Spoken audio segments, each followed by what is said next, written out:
from PRX. Ladies and gentlemen, boys and girls, and friends beyond the binary, it's time for the podcast that's kind of smiling because I want to create a warm, welcoming place for you. Can you feel it? I'm glad you're here. And the reason I want to remind you of that is because from here on out, I may not pronunciate correctly. Because the safe place and safe pronunciation don't necessarily go hand in hand. And the reason why, it's time for Sleep With Me, the podcast that puts you to sleep. If your eyes are the windows to your soul and your glasses are the windows to your eyes, then it's pretty important to find your perfect frames. That's why at Warby Parker, we've made shopping for eyewear as easy and fun as can be. Peruse endless styles in our stores, or use our app to virtually try on frames and get personalized recommendations. To find your next favorite pair of glasses, sunglasses, or contact lenses, or to locate your nearest Warby Parker store, head over to warbyparker.com. That's warbyparker.com. All right, everybody, Scoots here, and I don't know if you wake up most mornings like me, and you already feel a little frazzled, and then you're starting the year off, and your brain's like, not only you're going to be hard focusing on today, what about the next 12 months? What about the last 12 months? And while I do take a little quiet time in the morning, as soon as I have my cup of coffee, and then maybe my second cup of coffee, and then I start working on stuff, I lose focus, then I get jittery, then I get a little irritable. Believe it or not, Scoots gets a little irritable, and by the end of the day, sometimes I'm exhausted and I look back and I say, what did I actually accomplish? I had so much I had to get done, so much I wanted to get done. And that keeps me on the lookout for new tools, new things I can try out, new things that are going to help me in 2026 focus on what matters and enjoy my life, right? And usually that means something that is easy, maybe it tastes delicious, and it's good for me. Well, how about our sponsor, Everyday Dose? Get the boost you need to accomplish your New Year's resolutions. Lion's Mane helps with natural focus, while L-theanine keeps the stress at bay. Everyday Dose is the perfect boost you need to accomplish your New Year's goals. Plus, did I mention, it tastes just like coffee, but without any jitters. So right now, get 61% off your first Coffee Plus starter kit and over $100 in free gifts. Plus, enter for a chance to win $100 cash or get your entire order refunded. Visit everydaydose.com/sleep or use code SLEEP at checkout. Thanks, everybody. Hey, everybody, Scoots here. Hi, I'm Drew Scooter. Welcome to Sleep With Me if you're a new listener. I hope this podcast can help you out, keep you company and take your mind off stuff. It is a bit different. You'll hear me say that over and over again if you're new. You really are welcome here. Just give the show a few, give the shoe a few tries to see if it fits, or give the podcast a few listens and see if it fits. It does take a little while to get used to because I'm not here. There's no pressure with this show to fall asleep. I'm here to keep you company and take your mind off of stuff and ease you into dreamland, to be a friend hanging out with you. But if you're new to the show or you're coming back and you feel new, check out our new listener guide at sleepwithmepodcast.com/new. It'll give you an idea of the styles of shows we put out, the release schedule, and everything, because you really are welcome here. I really hope it can help you out, and we're doing our best this year to keep you bringing comfort in the deep, dark night. Comfort and delight. But the delight is very low-key and almost just like the humor in the show. The delight and the low-key. Anyway, I do a lot of rambling, going off topic, but I'm so excited to try to help you out tonight. So welcome. And yeah, you can always check out the new listener guide at sleepwithmepodcast.com/new. Oh, Mystery Bard. A lot of people help out on the show. Who are they? Chris Posty Posterson sounds like an earful. Wrote the theme song. Edits episodes. Carl W. the Legend. Also edits episodes. Ashley, Kenny, Scotty, Jennifer. Runner.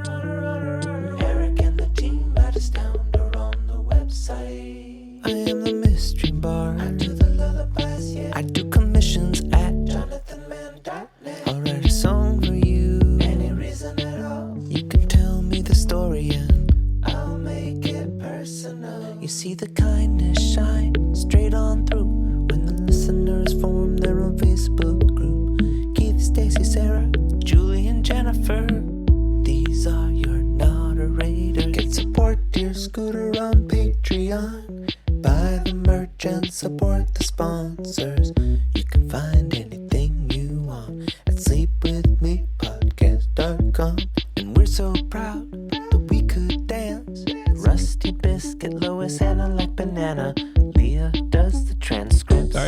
during this holiday season, you should gift yourself the gift of sleep phones with Sleep With Me branded sleep phones. We got a few different ones.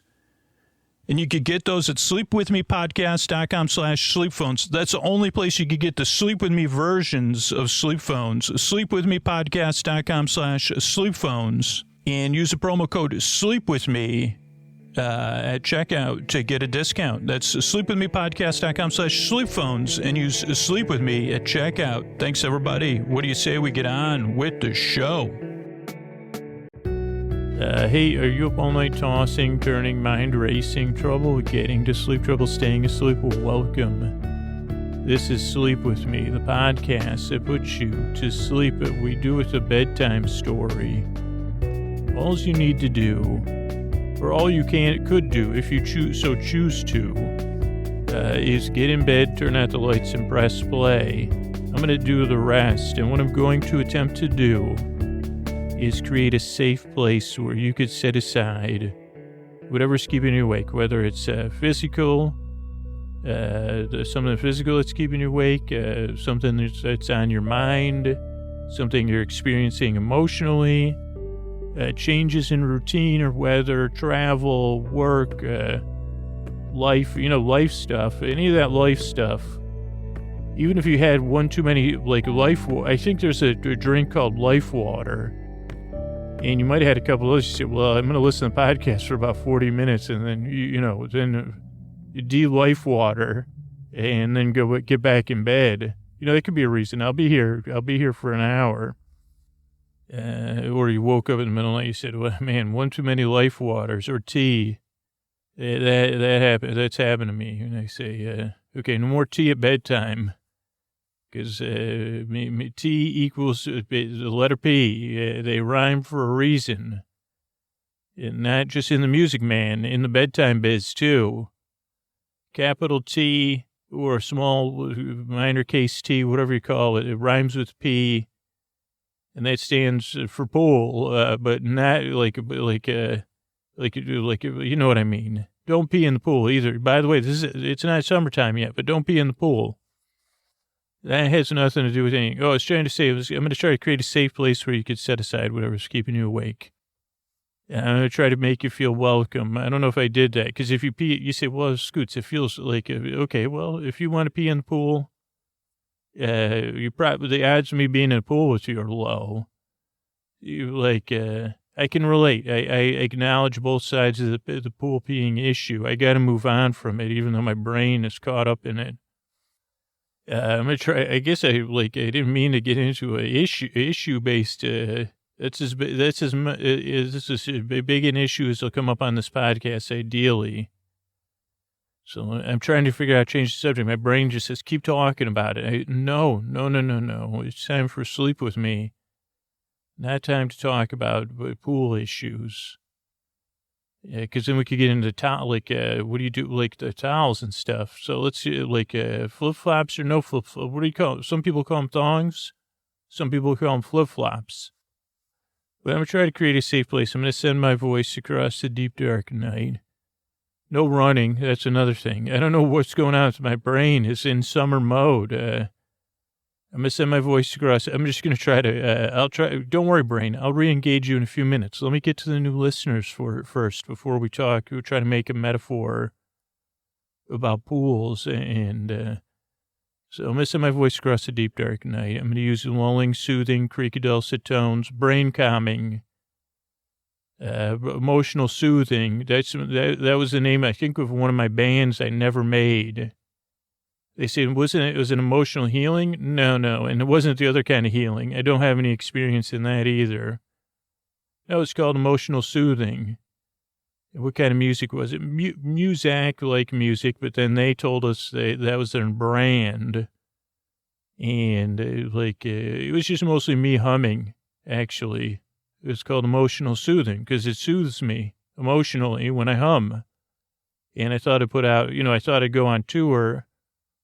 But then I realized let me get to the new listeners. It went off tangents. There's a lot of tangents in this podcast. But in an attempt to emotionally soothe. So if you're new, let me get to that. If you're new, here's the structure of the show. First 4 minutes or so are business. That's how we keep the show and all the archives free. Are the sponsors at the beginning of the show and between the intro and the story. So thank you for listening to that part, and thank you for supporting the show. So that's it. That's the how we could keep 650 plus shows. Pretty cool. You can pick and choose.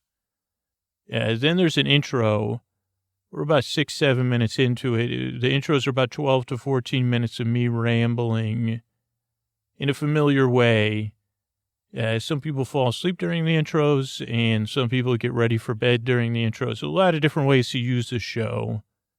But the intros are part of the podcast, a show within a show. Not very showy, unless you count going off topic and forgetting, pools. What was it with the second topic? Emotional soothing. And then I usually try to make a metaphor about what the podcast is. This during the intro. Then we have a story, which is about 45 minutes of like a bedtime story. Like tonight, I don't know what the story will be yet. It's coming up. It should be good and lulling and soothing, ideally. And then we'll have some thank yous and stuff. So the show is about an hour. I'll be here about an hour.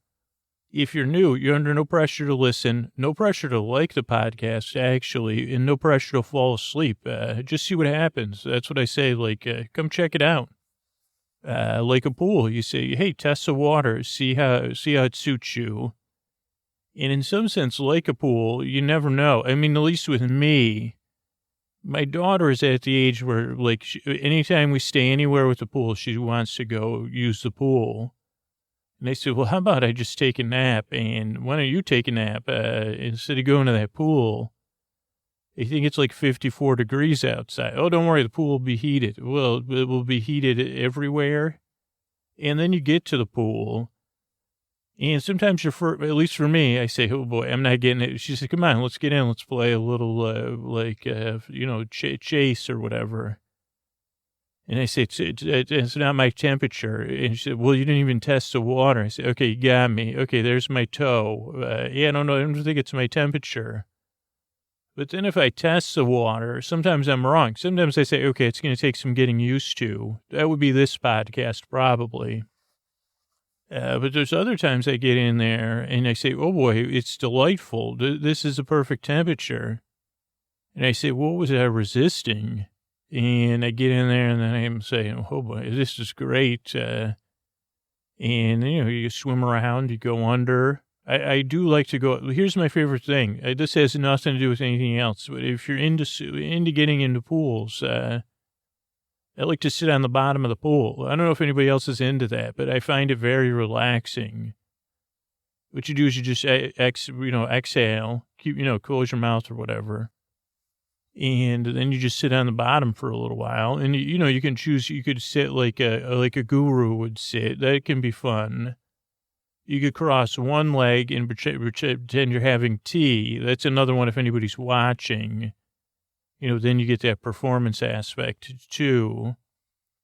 But sometimes I just sit down, like just say, well, wherever my butt lands, I'll just do that and I'll sit down here. I don't know. I do find it. I do. They say, Scoots, what do you do to relax? I sit on the bottom of a pool for however long, 2 minutes, 3 minutes, 30 seconds. Yeah, they say, what, Scoots, what's your jazz? They don't say, what's your jazz? They say, what's your cup of tea? But there's another word for it. Like, it's not your swerve. Getting your swerve on is something different. I say, oh, what's your jam? I was just listening to a podcast. I volunteer and teach podcasting on Mondays. And I think someone said, what's your jam? And I said, well, sitting on the bottom of a pool. Is that like sitting on a dock of a bay? I bet you it actually isn't that much different now, but you're just underwater, a little bit quieter down there. And I find it relaxing. And he said, if I could, I don't think I found a way. It would be too much work to do it, for a long time. So I just say, well, when I need air, go back up. And I guess it's with this podcast, what I'm shooting for is whatever that experience is for you may be scratching your head. You're in bed, you're scratching your head. You say, really, that's one of your that is a real hobby. If I get in the water, that's the first thing I'm thinking, okay, when am I going to be sitting down? And I do it in lakes too, not just pools. And I am eye open. I keep my eyes open. So that, usually I try to bring some eye drops. Where was I? Oh, so yeah, I'm hoping to create that relaxes me. And I don't know what relaxes you, but I'm going to try to take your mind off of whatever isn't relaxing you. Because it's bedtime, and I really believe you deserve a good night's sleep. So I'll be here to distract you. And maybe you'll be like the other pool patrons and looking quizzically at a man drinking tea at the bottom of the pool. That's a way to distract you. You say, okay, I'm wondering why that gentleman's down there pretending to sip tea. Oh, now he's conducting an orchestra. And you're not thinking about all those kids that are making so much friggin' noise while you're trying to relax. You're kind of relaxed because you're kind of distracted. You say, is that what he's doing? Is he constructing? Oh, now I think he's giving a speech or debating. He's sitting on the bottom of the pool, and maybe he's miming. Interesting. I don't know. I've never seen anybody do any miming routines at the bottom of a pool before, but he seems he has a placid look on his face. Now he's coming up in some air. And now he's backstroke. This would be if someone talk about a boring podcast. To be someone doing my day at the pool. Well, backstroke. Technically, it's not a backstroke. Back floats. So that's kind of the podcast by a nut in a nutshell. That's what I always say occasionally. Is to keep you company, to be your bore friend, your companion in the deep dark night, to walk at your side, telling you a rambling story while you drift off into dreamland. If you're new, give it a few tries. That's what most listeners say. They say if it took a few tries before it realized it was just a strange man at the bottom of a pool pretending to have a tea party. And then I realized, it's not that bad. Watch it. They say, well, relaxes me. Watch it. Strangest thing. Maybe I could do that for a living. They say, if the podcast doesn't work out, they say, what do you do now? What happened to that podcast? It didn't work out. And what do you do now? I perform at pool parties, believe it or not. Oh, like kids' parties? No, pool parties. Okay, well, what, you do some sort of synchronized thing or magic? No. What kind of synchronized? I guess synchronized with synchronicity, if you don't mind me saying. No, I do performance. What kind of performance? I sit on the bottom of the pool and I do, there's not a market for it yet. I'm ahead of the market, so you sit at, it's a performance arts, actually, believe it or not. It hasn't been recognized as such yet. Well, let me tell you what, if Marcel or whatever, this is the next thing. Oh, you're like a mime? Well, no, I'll do some miming, but I actually don't have, that's another art form. I don't have an experience in miming. That's just the closest comparison. I have a tea party sometimes. I do different routines at the bottom of the pool. Oh, like swimming routines. No. I just sit at the bottom pool and do stuff. Oh, and people pay you for that? Well, not yet. I envision it one day happening, though. Like in the movies, in the future, when people are so wealthy, they said that, so it won't be far. I don't think it's far off. The rest of that stuff is close. The only thing missing is a man, having a tea party. It's going to be a thing one day. Until then, I'll be making a sleep podcast. I think this is probably better for me anyway. So, I'll be less waterlogged.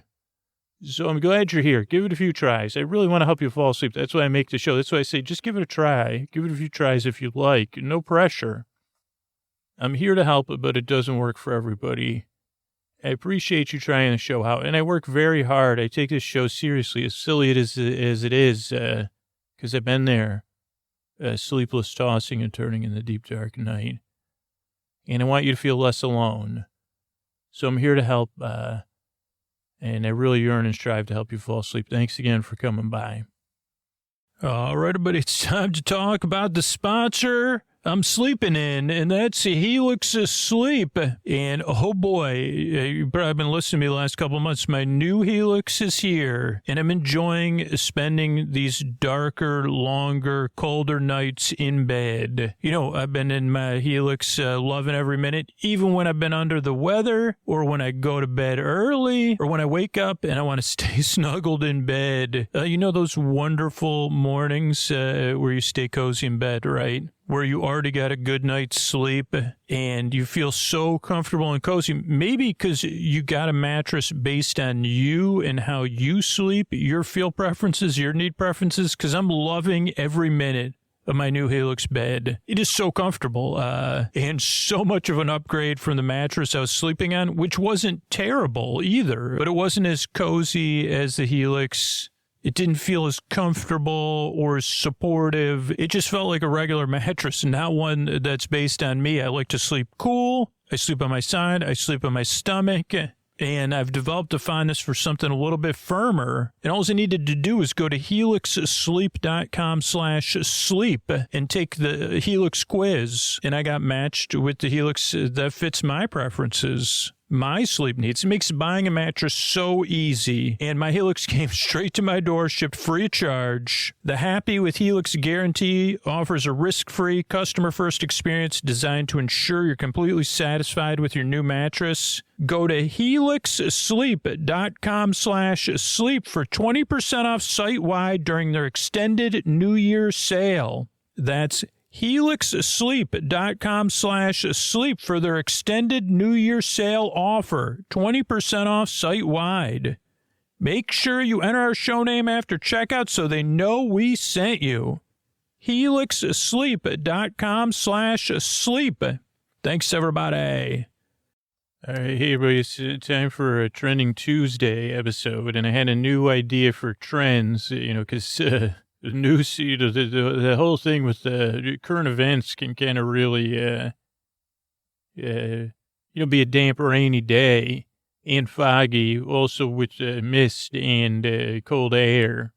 So I'm always looking for new ways to find random trends, and I think I've thought of a new one. And I guess I should. I was thinking when I had this idea, should I clarify up front or should I just go with the trends? And I think I'll clarify. So I'm going to use this because this could be a new thing. I don't think I'll use it all the time, but I'm going to use a set list from a Phish show.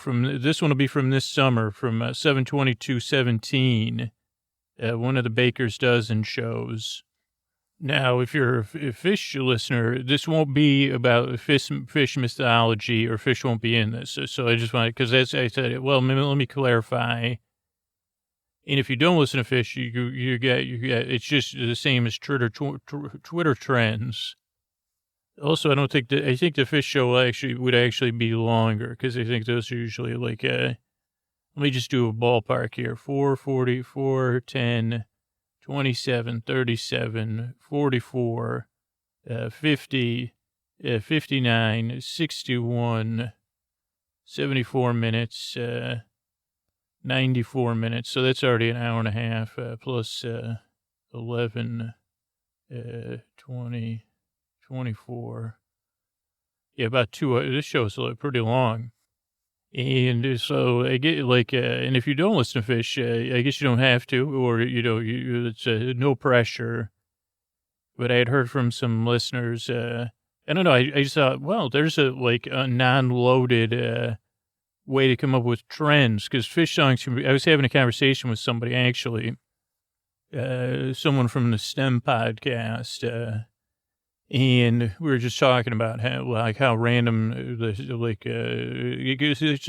a bit nonsensical, like to Sleep With Me, some of the lyrics, but we're just going to go with the song titles. Some will be covers and some will be originals. And I guess, out myself as a fish fan. If Marco Arment can be a Fish fan, then I think I can be. It's really good, music to listen to, not when I'm writing, but when I'm doing other podcast stuff.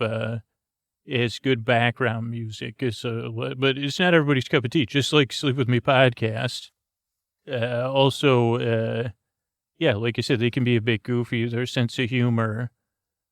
I don't know. I feel like they were a big influence on me, mostly my subconscious, and their ability to kind of reinvent themselves a few different times, even in subtle ways, and sustain their career, and really be at the forefront of the new, saying, how do you make a move? It's always a question, how do you make money making a podcast? Being a musician is kind of the same thing. And yeah, they already had an audience and stuff, but they make most of their money, I think, on touring.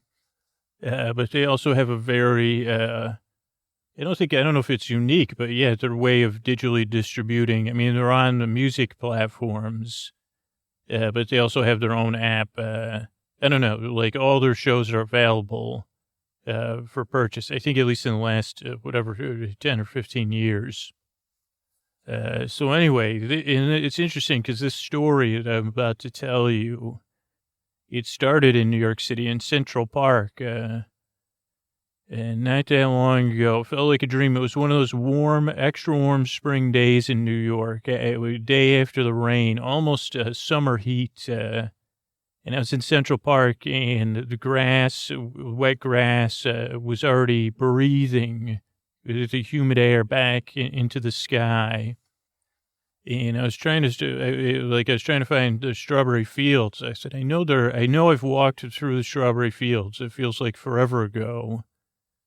And I wanted to go through the strawberry fields. I guess this is another point of contention for Scoots is I guess this kind of rhymes too. I have Central Park regret. If I had a song about Central Park, it would be, I don't think that's a Simon and Garfunkel song, but it should be Central Park Regrets. Because I lived in New York City. Actually, I do have a Central Park Regret. I guess you could say Central Park Regrets, but that's not as good as a song title or a book title. Central Park Regret. And maybe that was a Paul Simon just Paul Simon by itself. But yeah, I was in the Central Park trying to find my way to Strawberry Fields, of course, without asking or anything.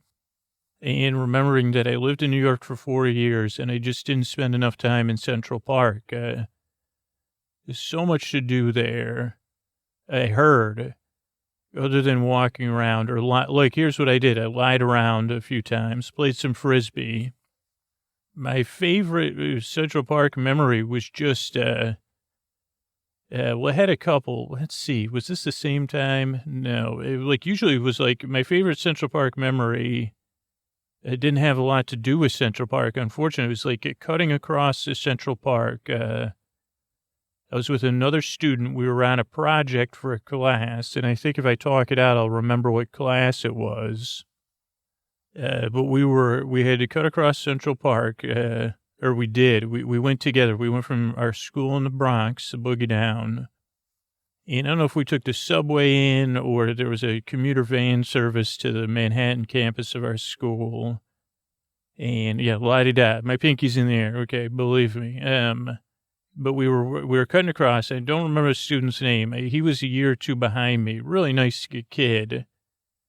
And we were kind of chatting about life and stuff. And we were headed towards, I think the magazine it was a monthly magazine. Oh, I think I don't know if it was Art News. I can't remember the magazine, but the magazine, it was we were going to magazine. In the magazine, their offices were in the National Geographic's adventure, this brownstone, somewhere off a Museum Mile. I think maybe on the same street as the Guggenheim, but down the street.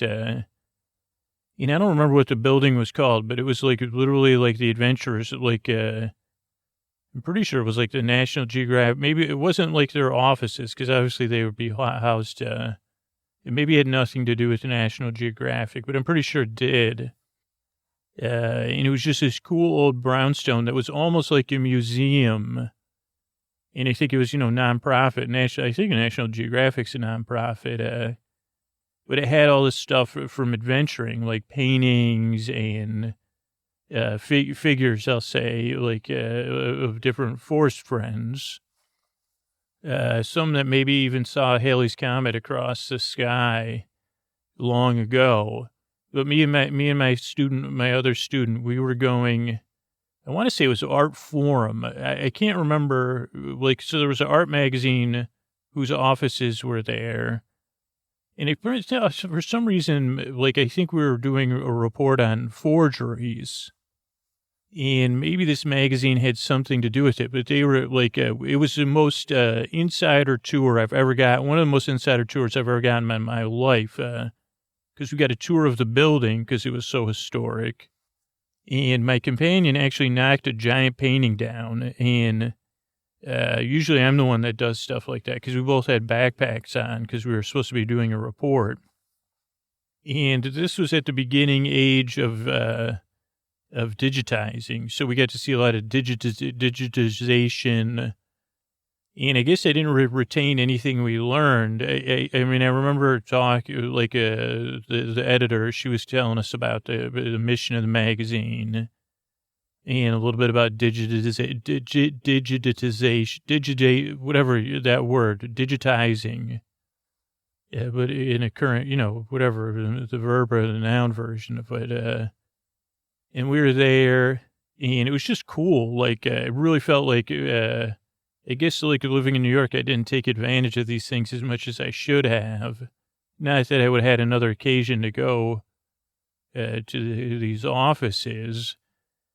And I think maybe our report must have been on, uncovering forgeries, because, that's the only thing I can remember, other than digitizing, is, I remember the painting getting knocked over. I remember the forest friends. This is one of those brownstones. When you go in, there's a foyer. Is it a foyer?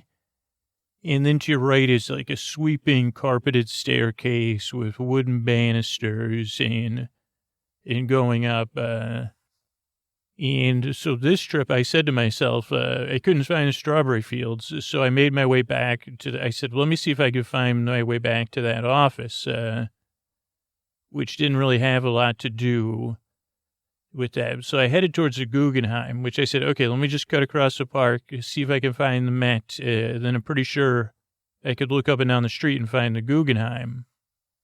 And I remember one of my other great memories was going to the Guggenheim, I think by myself. I don't think it was for a project that I remember, but it was for a pop artist, and now I can't remember who it is. So I'll have to look it up. Of course, it's if I hadn't, what do you call it, eroded my authority on all things, I'd be embarrassed. But it was a really cool, really experimental, even for the Guggenheim.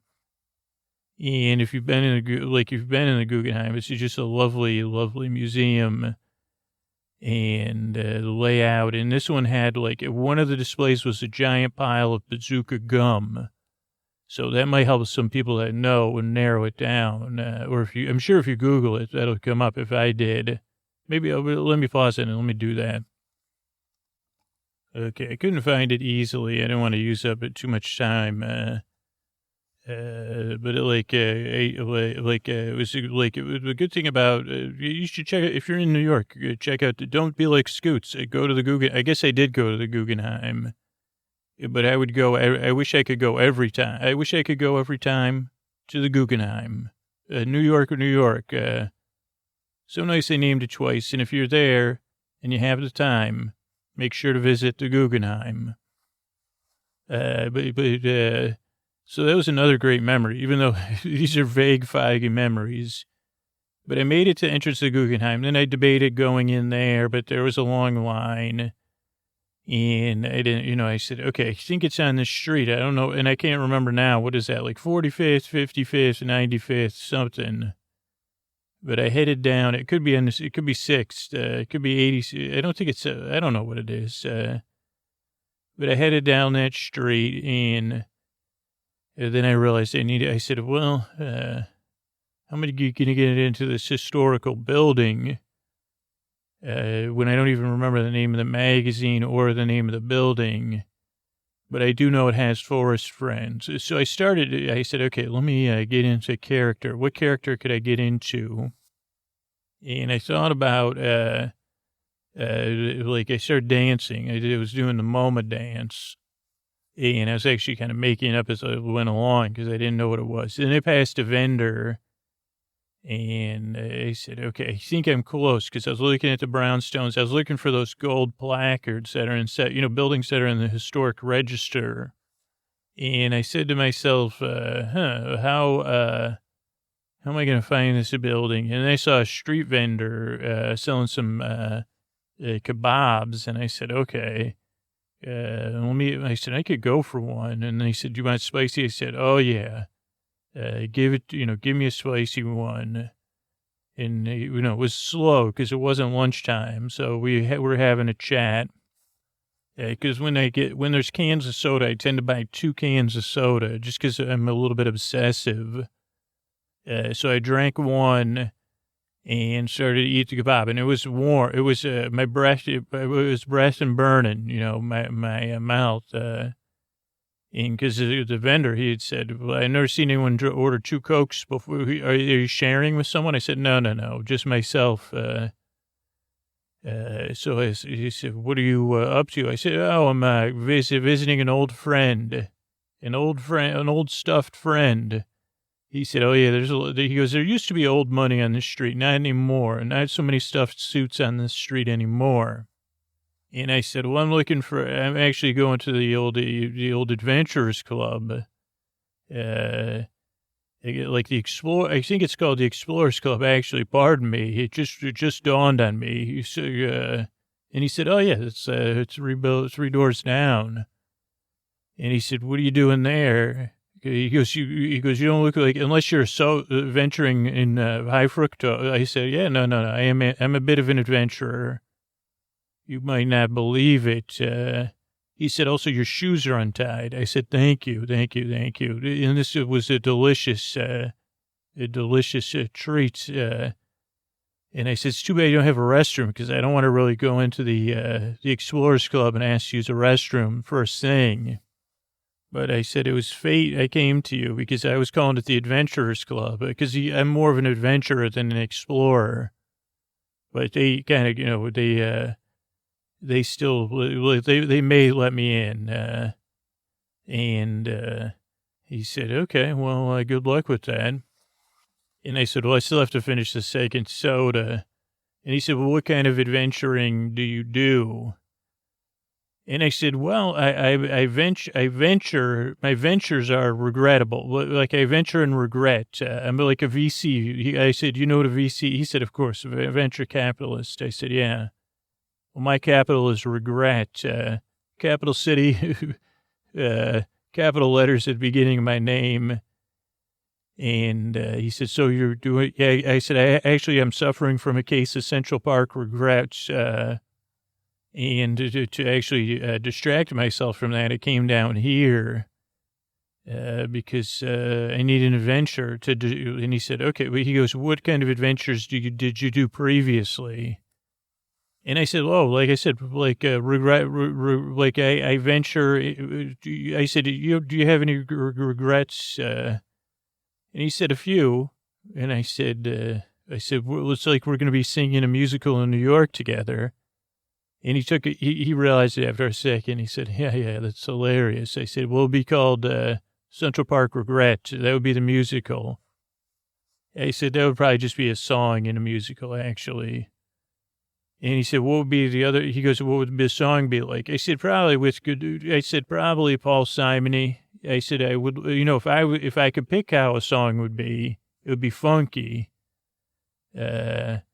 other things. Like I'm going to go see, I got to get back to the adventuring club because I remember there was a stuffed dog there named Sheena. So I said, that could be a funky song, a stuffed dog named Sheena. And he said, no, that's not a good song title. And I said, you're right. And I said, okay, I'm finished with the soda and I got to go potty. So I'm going to have to get into the Explorers Club. So thank you for your time.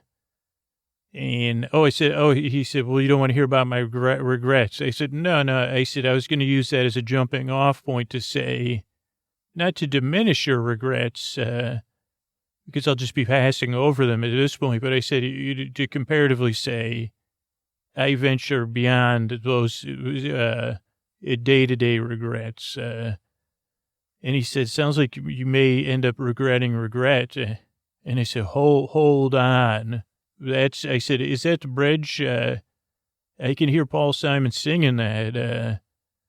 Sounds like you'll end up regretting regrets. He said, did you know, when was the last time you checked Garfunkel's blog? He reads like so many books, but I haven't checked it in like 8 years. And I said, anyway, I got to go. I said, maybe I'll stop back and hear about your regrets. I said, do you regret anything? Because he said, yeah, can you stay here? He goes, I regret never going to the Guggenheim. And I said, well, I said, okay. I said, you're right. And he ran off and headed to the Guggenheim, presumably. He said, can I trust you with my food cart? I said, does it look like it's in good hands? And he said, well, it's the slowest part of the day. And I said, don't worry about it. Like, what are you going to regret more? And they said, you're right. Maybe and I said, no, go to the Guggenheim. I said, but try to be back in like 3 minutes because I had 2 Cokes, really. And he said, would you really watch and I said, well, yeah, sure. I said, but let me, I said, I'll be back in a few minutes because I said, it won't work. You can't be at the Guggenheim for 3 minutes. So I said, let me go to the Explorers Club, check in. And, I said, probably take me 10 minutes. I'll be back. And, rang the bell, actually knocked rang the bell at the Explorers Club. And they said, who's calling? They actually had the thing. And I said, it's a mound. It's round. They said, it's a mound. And I'm here, tartar to everyone. I'm back from the big explorer. And I said, buzz me right in. And they said, where are you from? I said, I was here years ago talking I'm here with the digitization, redigitizing. I believe there was a mishap about a few years ago. Not very many, just a few. And they said, okay, what? And then I went and they said, well, who are you here to see? But they had already buzzed me in. That kind of happens sometimes when you... And then someone was coming out. I said, pardon the foam. It's all over me. And they said, what are you talking about? And I said, would you mind if I said, it's been quite an adventure. And I'd like to wash my hands if you don't mind right away. Chip, tar. And then other people were coming out of other offices, and then I pretended, I said, okay, well, I better cover myself. I said, it's been years since I've been back. I said, I was here with another lad, a young lad, who knocked that painting over. And then everyone kind of turned and looked amused and ended up that the kid that knocked the painting over interned at the Art Forum or Art News or whatever. I think it was Art News, maybe. I'm not sure, but... And they said, like, his name. Unfortunately, I had, like, at this point, the 2 Cokes, I said, okay. And they said, oh, yeah. They said his name. They said, oh, yeah. That was when his first visit here. Talks about all the time in the break room, all the time. How he knocked the painting over. And I said, and confetti fell out of the bottom of the back of the painting. And they said, wow, you're that guy who was talking his ear off the whole time on the walk here, saying how bad you wanted to ride the Central Park carousel. And I said, I forgot all about that dream. I was lost finding the strawberry fields forever, earlier. But I said, for the love of Roger, tar. I said, they said, why do you keep saying tar? I said, it's an adventure. You know, it's just the adventure in me, coming right out. They said, is Sheena the cat still here? The dog? And they said, let's go get your friend. I said, yeah, let me wash my hands first. And they said, okay, it's right back here. Like usually, like to the side, just in case you're in a brownstone and you're in an adventurers club. If you come in the door, I can't remember what's on the left, desks and offices and like fireplace lounge. To your right are staircase, you know, the nice staircase. And then to the left of the staircase is where usually there's like a bathroom, like under the stairs. So that's where that could be a cloakroom though. So don't go to the bathroom in the cloakroom. Sometimes the bathroom be on left or straight back. And this one just happened to be straight back. Because I said, I head straight back down a few stairs. And I headed down the stairs and it was one of those like kind of halfway to a basement room. It was cool. When you go in a wet, cool, basement-y room, and it almost wakes you up. And then I, had to ease those Cokes out of my system, or sodas. Other brand name sodas, RCs. It probably was RCs actually, if I'm remembering. And I eased those out of my system as I was singing the Squirming Coil, like hardy har har. It was kind of more humming that. And they said, okay. Then I came out, I washed my hands, and the kid from college was there, but he was a man now. And he looked at me strangely, and I said, you probably don't remember. I said, he said, you're the guy that was here with the confetti. And he goes, remember you joked that there's probably a map in the back of the painting.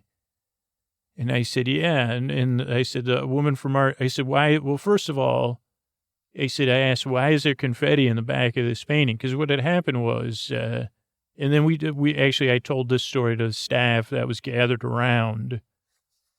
And I said, actually, believe it or not, this is going to be the strangest thing anyone's ever heard of in the Adventurers Club, but I'm in the middle of an adventure. And they said, what kind of adventure? I said, an anti-regret adventure. So if you'll join me at the kebab stand, kebab cart, 3 doors down, I'm enabling anti-regret adventuring. And they said, well, it's about time to eat. I said, yes, mid-afternoon snack time. Even though I think it was 11 in the morning, but whatever, I was mixed up. So they said, what? And I said, just trust me. And actually, this particular work environment was very upbeat. So everyone was saying yes. So we went out to the kebab stand. And for some reason, I started calling the person running a stand DWD. Like I said, DWD, you head out. Because I think maybe he had given me his name. And then I'd already given him a nickname, at least in my imagination. So he headed to the Guggenheim. And once everybody, everyone was bemused and amused because they said to the, Chris, I think was a young man who was now an adult. They said, Chris, where did you get, how do you guys know each other? I said, not very well. I said, well, where were we? I said, also, these kebabs aren't free. But I said, I'm here working already. So anybody, and I said, and there's pretzels too.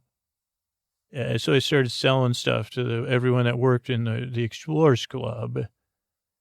And I said, so anyway, it was like yesterday to me. I said that your backpack knocked down the painting. And I said, I felt bad for you, but I was also like, thank goodness, because I always knock everything over.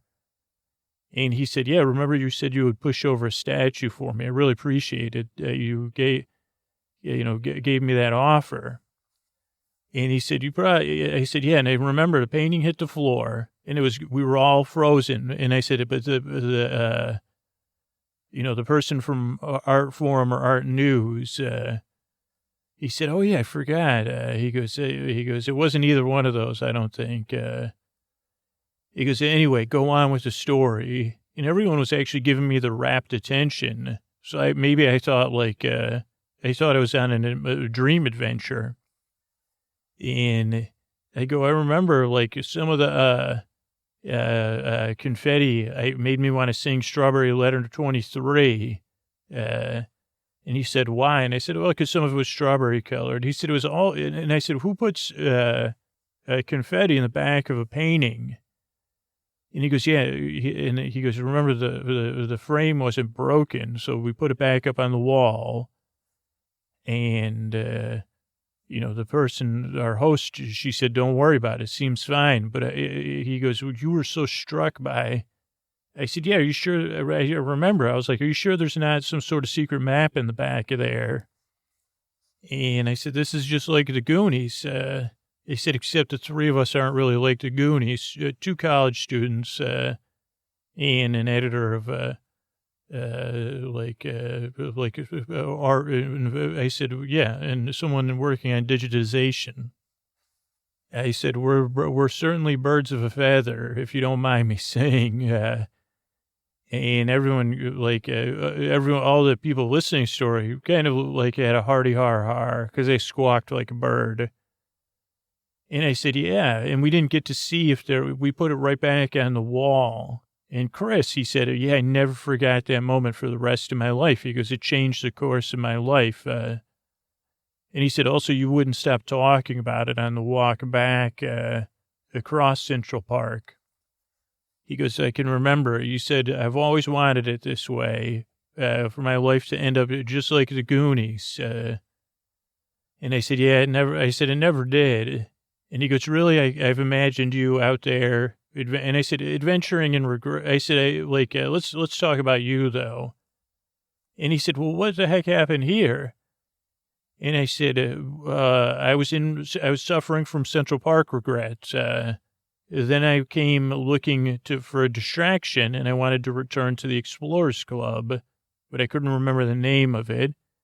I stopped and got a kebab here, and 2 Cokes, or 2 sodas, 2 RCs. And he said, because you need the extra energy. I said, yeah, totally. And I said, I was having a wonderful conversation with DWD, and he said he always regretted not going to the Guggenheim, working here in the spot. So I said, you could go to the Guggenheim after I use the bathroom in the Explorers Club, or whatever it's called. And I said, but what were you saying, Chris? And Chris said, yeah, after you were talking about that, I couldn't stop thinking about how cool it was that we were in the Explorers Club that had a fireplace and all sorts of forest friends. And I thought about you and how you kind of said, this is all of these dreams started here at the Explorers Club. And I said, and all the forest friends dreams, they kind of went, and he said, yeah, he goes, that's, but he said, I couldn't stop thinking about that confetti in that map. And he goes, he goes, I started volunteering at the Explorers Club. And then I became an intern, an unpaid intern. Then I became a paid intern while I was at school. He goes, and I started studying whatever that stuff's called, where you write grant writing. He goes, because they rent these offices out and they're able to do it because it's a foundation and everything. And they distribute a lot of money. So he said, I started, I became a grant writer for the Explorers Club. He said, well, affiliated nonprofits. I said, like National Geographic. He said, if I told you, you would split open and melt. If I told you really who, and I said, holy cow. And I said, I wonder what DWD is doing in the Guggenheim. And some of the other coworkers started talking about all the interesting exhibits. They said, you should go check it out. And I said, I should, but I said, we're in the middle of Chris's story about the confetti, actually. So I said, I don't want to steal his thunder. Plus, I need to know the resolution. And Chris said, actually, I got so into it. He goes, at some point, it slipped into my subconscious again. And he said, I forgot about why I started obsessively trying to get a job here. And he goes, and I moved up through the affiliated companies, and we created this umbrella nonprofit because were so successful. And he goes, and also you have to figure out with the real estate values, you're protecting these buildings or historical buildings. He goes, it gets more and more tricky. So he goes, I had this whole vision of creating this umbrella explorers club, exploring different opportunities within nonprofits to spread the idea of exploring just beyond adventuring. And I said, have you written any grants for exploring regret, Central Park regret? And he said, no, we haven't thought about that. He goes, I don't know. He goes, I could probably research it and see what kind of grants. I said, maybe a grant for me. I said, I guess Paul Simon doesn't need any grants. Neither does Garfunkel. But maybe like something to say, hey, make a song called Central Park Regret. Maybe even now, the two of them walk. Oh, I just thought of another Central Park Regret I had. When I never saw the gates when they were there. And for some reason, everybody rolled their eyes at that. I said, okay, well, anyway. I said, back to your story, Chris. Holy mackerel. He goes, and I said, by the way, congrats on the success. He said, well, congrats on your successes. And I said, with regrets, or I said, today's a big success already. Because I said those sodas, one, that was a big success. Two, hopefully DWD's enjoying Guggenheim.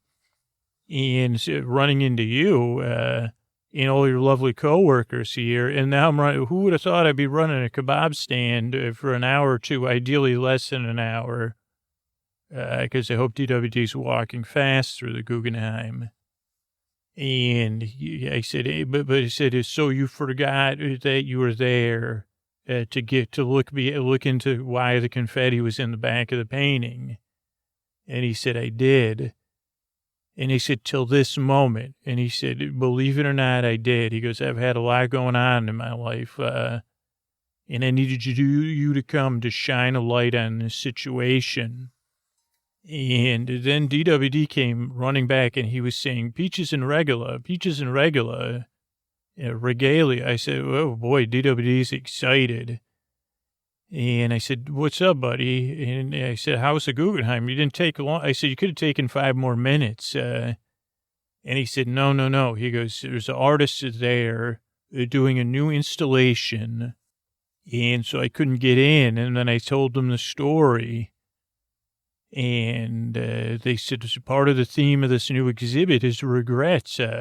He goes, what is it? I go, that's like confluence. I said, I don't know if it's confluence. It's the other thing.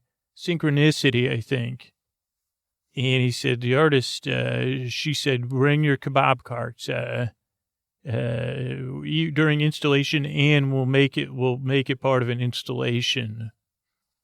And he said, so I'm moving to the Guggenheim.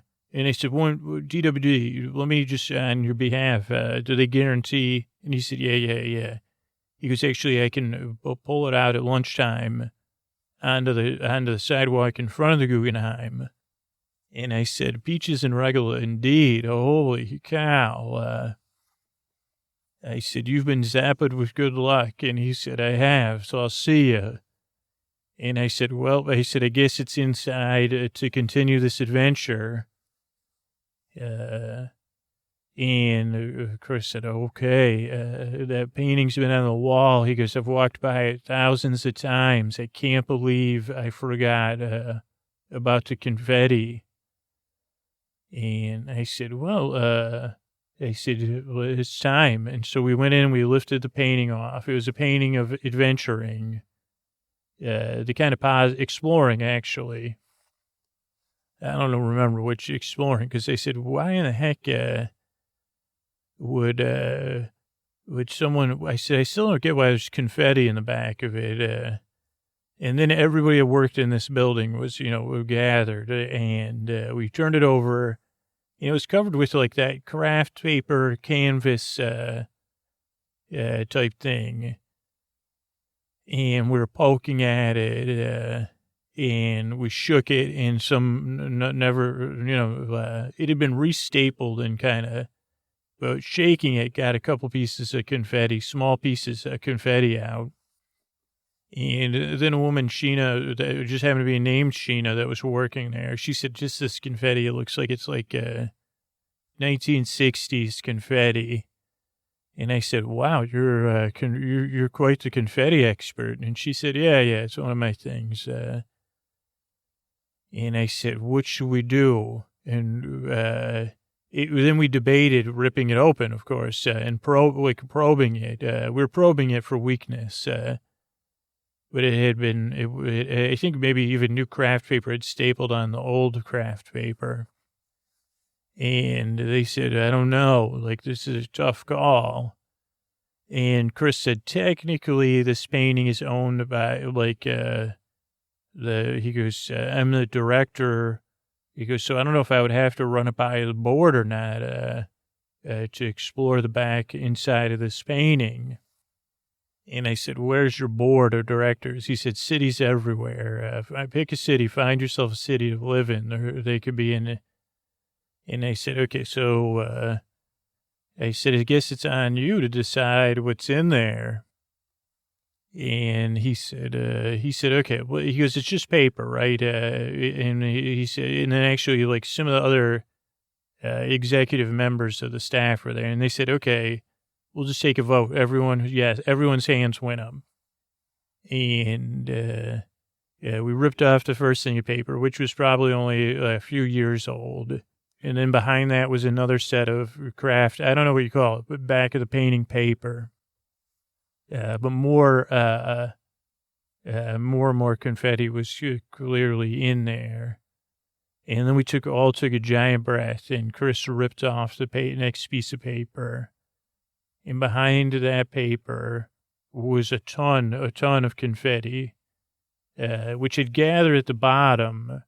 But some of it was like even stuck along the whole painting. I mean, this painting was probably 8 feet. No, not 8 feet. 6 feet by 4 feet. So big painting. And then as we moved to some of the confetti, and then actually they started to collect the confetti and prepare it to be archived. And then in the back of the painting, kind of glued to the back of the canvas, was another smaller canvas. And it was a love letter in there that said, "My sweet one. Together we adventured and explored, and it used the metaphor, subtext, said, the wilds are here." And I said, I never saw that movie with Robert Redford. They said, wasn't there a love movie I said, was that with Explorers or Adventures, or were those, I said, was that more of a colonial thing? And it was just this long love letter. And it was actually written in the 1960s. So then people were like, because these were pros. They were like, okay, 1960s confetti. And it went on, and I said, we ventured here. It was between a writer and a photographer that had fallen in love. It was a beautiful story. I mean, some of it we had to research afterwards. But with the internet, it said, "My sweet one." And then, everything else was it was a little bit syrupy, to be honest. I said, well, this is a little bit on the nose, Anytime you're exploring the wilds, I say, come on now. like how many times, I said, if you're writing a love letter on the back of a painting, you can only use honeyed nectar once, maybe 0 times. So, and of course, I said, nature's call means something different to me. He said, I know it made, like in this context, it meant like a wild howls or whatever. But I said, nature's call is when I had 2 RC colas, and this was like the funniest I've ever been in my life. I was cracking this staff. I probably could have got a job there. And I said, well, it's not really a treasure map unless you're using like super, like, and everyone laughed at that. They said, man. And I said, well, what's to do now? And they said, well, now we'll contact, they said, okay, hold on. And then Chris got an idea. And he said, he hung the painting back up. He said, Drew, walk by this painting. He said, I want you to go upstairs and see my office. And I said, okay. And this was like, this was the closest to Goonies my life would ever be. Just like Chunk, I said, okie doke. And it was right at the turn. Like you go up and then you do a left to turn. And so, of course, I clipped the painting. It fell. And Chris said, oh, dear, everybody come quick. This painting fell and the back's ripped off.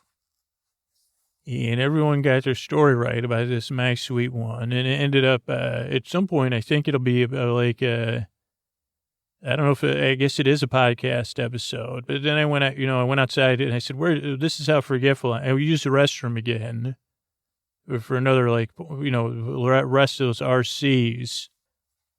And, we set a date to get back together. They said, well, we're having an office. I never did because they said, well, we're having our office party and we'll have to celebrate if we do an article about this. And they said, oh, yeah, I'll totally keep in touch. But I had been too vulnerable. I couldn't, like, I had to, this would be, I said, this is, I didn't tell them that, but then I headed outside. I couldn't find DWD because I forgot already that he had moved to the Guggenheim.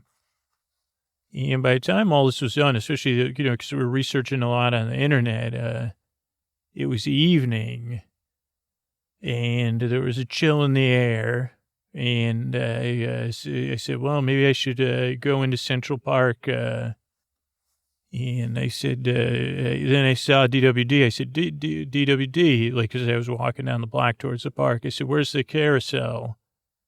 And he pulled out a carousel token. He said, ride the carousel on me, buddy. And then I ran back to the offices of the Explorers Club. I said, everybody, let's ride the carousel. But I guess they couldn't hear me because they were working, or maybe they had left work. So I headed back and I rode the carousel. I rode a pony that I called My Sweet One. And I petted it as we spun around. And I guess, like, I didn't get to put my actual Central Park regret to, like, I wouldn't have a case from that trip of Central Park regret. And I said, well, I always have that if I ever meet Paul Simon and he says, Scoots, I'm short on song titles. I have that for me. So until my next case is Central Park regret, I have to give you a strawberry letter that says good nights. Hey, everybody, this is Scoots. This is a message that is for Sleep With Me Plus supporters. But so if you're here, you may be hearing this and you don't support the show, you could support it right now. By the end of the year, you'll get access to tons of great things and you'll save 20% off your first 3 months. But I just want to make sure that I'm getting this out there everywhere for the people that support the show that know how powerful it is supporting the show back and how powerful it's going to be next year. Making that choice to support the podcast and put you to sleep. And I know, first, like, I recommend listening to the Sleep With Me Plus feeds versus this ad-supported feed. So get that set up.